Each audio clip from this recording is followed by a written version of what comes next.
Bon, je vais répondre évidemment à ce qu'a dit Éric Zemmour, qui me semble complètement à côté de la plaque sur le sujet et qui d'ailleurs malheureusement semble plus critiquer ces derniers temps le Rassemblement national que la Macronie ou même la gauche. Je vais rappeler quelle était la position de Reconquête.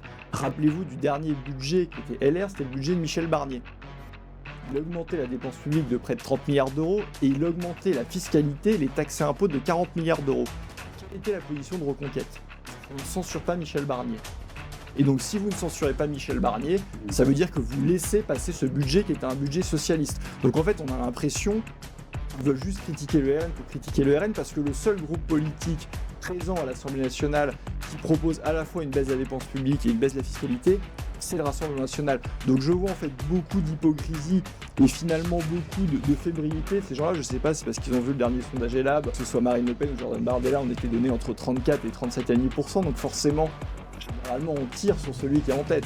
Et là on voit qu'effectivement on assiste à un tir groupé, mais c'est pas du tout la réalité. En fait, c'est quelque part du simplisme économique que de montrer une mesure et de dire regardez, là ils augmentent la fiscalité. Ce qu'il faut regarder c'est la globalité, parce que vous pouvez avoir des hausses et des baisses.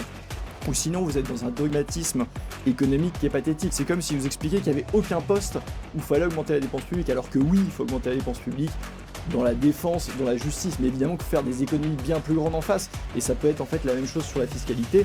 Et donc on voit que c'est pas très sérieux en fait leur critique.